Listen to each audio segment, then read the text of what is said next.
All right, so we have looked at a handful of different things on this four-wheeler. We've done a complete overview, we've done a service, I've done a carb clean on this four-wheeler. Now what we're gonna do is get into the rear end. We're gonna start by taking the wheels off, obviously. Depending on how deep you're gonna go into this rebuild here on the back end, you might need to skip forward on the video some because we're gonna be going through the brakes as well as the differential, as well as the axle remover all the way up to the swing arm. So I want to show you the entire process, and you can just pick and choose where you want to go. The video should segment to where you want to go, and I'll try to break that down for you really clearly in the description. So click on that if you want to go to, say, the brakes, brake rebuild. We'll work on that. We'll do the differential. So if you found this video helpful, make sure you give us a thumbs up. If you've got questions or comments, make sure and leave those down in the comment section below. That gives us an idea where you want us to go and what you want us to do different next time. So appreciate all the feedback. Thank you very much for watching.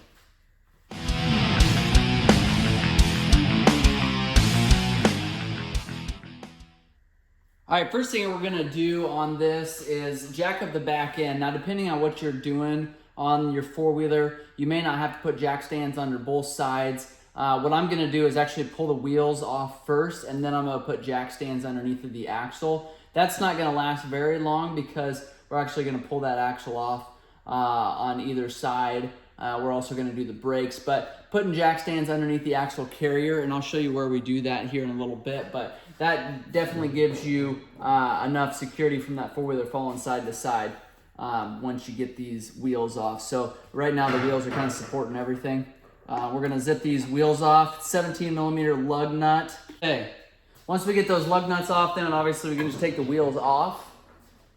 Next thing that you'll need is a pair of side dikes. We're gonna pull this castle nut off of here. Before we get too far, I'm gonna throw those jack stands underneath of these axle carriers.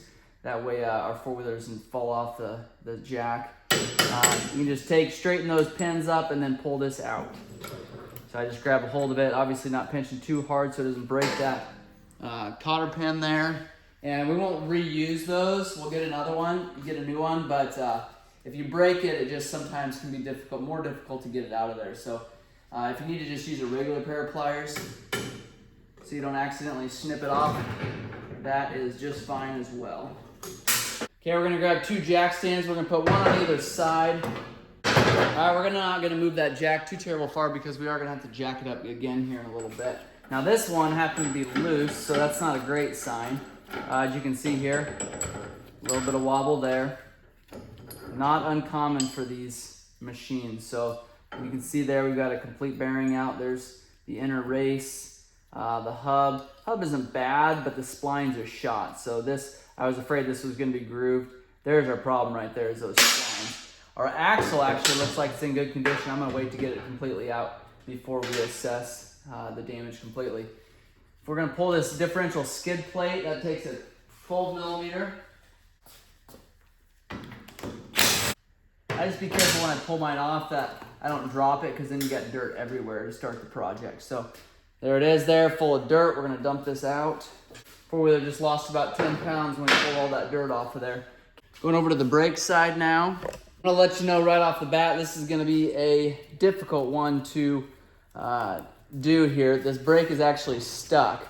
Not super uncommon on these rear brake pedals. The cable that runs back there, if they get pushed down, jammed down, and then water gets in there and rust, you're gonna have issues taking that apart, and it's gonna be a real challenge for sure. I'm gonna grab socket to remove this axle nut. We got 1 1/16 here. It's also a 27.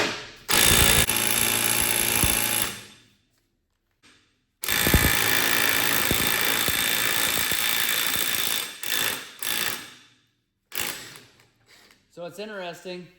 I started off with 1 1/16, a regular socket. That one didn't do it.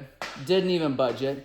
Went to an impact socket, a deep well 27. That didn't do it. So what I did was grab the shallow socket, shallow 1/2 inch, 27mm, and it buzzed right off of there. So that just goes to show you the difference between a regular socket, a deep socket, a deep impact socket, and then a shallow impact socket. So Pulled that hub off of there. This one's in really good condition, which is great to see because a lot of this rear end's pretty beat up. Besides a little twine in here, which we can pull that out, we'll be in good shape there. Next thing we're gonna do is pull this drum off of here. That's 10mm bolts all the way around the outside.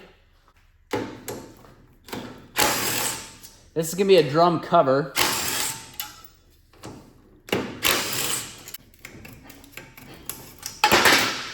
All right, drum cover's off. This is just a guard here. This is an aluminum housing, so it's not uncommon for this to get damaged. And this is just a cover, so we shouldn't have a whole lot of problems getting this off. Sometimes there's a space in there for you to stick a screwdriver. I'm not seeing any on this one. So there are these little lips, and you can get in behind there with a screwdriver and tap on those. Or a pry bar.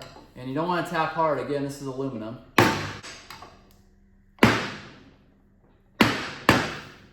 All right. That drum we were able to knock off of there. Now you can see all of the corrosion and wear and disgustingness that's inside here. So we've got some work to do to, well, I guess maybe it just moves a little bit. So what you don't want to do is come in here and pry on this and use some severe force, because what that does is actually going to break this housing here. I mainly just wanted to do that to see if there was any movement at all, and I'm barely putting any pressure on there. There's a tiny bit of movement. There's hope, actually. I was thinking it was completely shot. And sometimes by tapping on that cover, sometimes you kind of break free the rust and corrosion that's there. So this is going to take me a little bit of time here. I may end up speeding up the video so you don't watch me struggle getting this off. You're going to be really, really careful if you do that with a crowbar or a screwdriver. I don't like to use a screwdriver. They're just too thin, but you don't want to damage anything there. So give me just a minute here, and I'm going to try to get this off with some penetrating oil and tapping on it to try to loosen things up. Just getting this hub ready to slide off of here. Now what I did to get this off, I sprayed some penetrating oil around the brake pads. What I assumed was that the brake pads were actually corroded or rusted onto the actual brake drum, which is what happened here. So what I did was put a little bit of pressure in between there, and then tapped on this, and that kind of broke everything free. Then I was able just to take and slide that off, kind of work it back and forth. What you do want to be careful of, again, that you pry on this at all. This is aluminum and it will break. And there's going to be a lot of people say never, ever, ever pry on aluminum. Well, sometimes you just got to do what you got to do. And that allowed this to free up and pull that off of there. So you can see there the corrosion. The brake pad obviously just came right off. Now, if you're replacing the brake shoes on here, what you do on this one, you can actually just take and fold these. That one slid right off. You can just take and fold these over like this. Those springs will collapse, and you're able just to pull them off. So you've got one rounded side and then one flat side. It's pretty obvious here which way they go. But going back together then, just install the spring. It hooks on the back side. Slide one side in, and then just kind of pry the other side open and do the same thing on the bottom, or on the front side as well. So now, what you want to be careful of is that this is actually in the seated position. So this is actually, I believe, stuck, which is why it was so hard for us to get our drum off of there. So you may have to take, and these are supposed to be wing nuts here. This one's broken completely off, but this wing nut here, you want to make sure there's no pressure on here. Otherwise, that's going to expand. It's going to be hard to slide your drum back on there. So especially if you got new pads, or new shoes, they're going to be a little bit thicker. Just make sure that those are in the completely collapsed position before going back together. So removing those pads again, or those shoes, just do that, fold them off of there. Those are obviously going in the trash. So to remove the actual panel itself, it's going to be bolts or nuts on the back side. Feel like 17s. I'll go over there and see. You probably won't be able to see that just because of where it's at, but I wanted to show you a general idea where those are. All right, so there's, you can probably see the top two. I put a 17 on a swivel, and I'm going to take and remove those. As you know, with a swivel, just be careful using an impact. You don't zing one of these off and hit an eyeball. Okay, now our jack stand's gonna be in the way for our last two down below there. So I'm actually slide that jack stand in a little bit. See if we can get to those. The bottom two are actually holding the swing arm or the drum to the bottom two are actually holding the panel on the swing arm. So that swing arm will be detached from the actual carrier as well as the panel here in just a second. All right, then we've got the bottom two swivel. I'm gonna shorten this up here so I can get in here. And now that panel's completely ready to come off besides our cables. These cables are completely seized up, so I'm actually gonna grab a pair of side dikes and cut them. And then I'll be able to just, on the bench, remove these, remove these. All right, so that's interesting. That's actually free. So it was just our cables that were completely seized up. So at least that we know that panel isn't seized up on that pivot point. A lot of times what happens, those can just be so much work getting those out and cleaning them up. So thankful that isn't completely seized. Okay, all those are off. Just gonna take a rubber mallet or a plastic mallet and tap on that. You don't want to get this far and then break a tab off of this panel.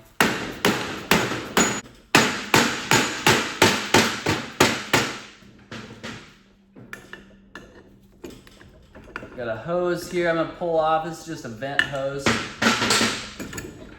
Okay, we're able to get that panel off of there. Obviously, remove these cables out of here. And that's good. Gonna take an angle grinder because those cables, like I said, are completely shot. If you guys have questions or comments, make sure and leave those below. If you found this video helpful, make sure you give us a thumbs up. Thanks for watching.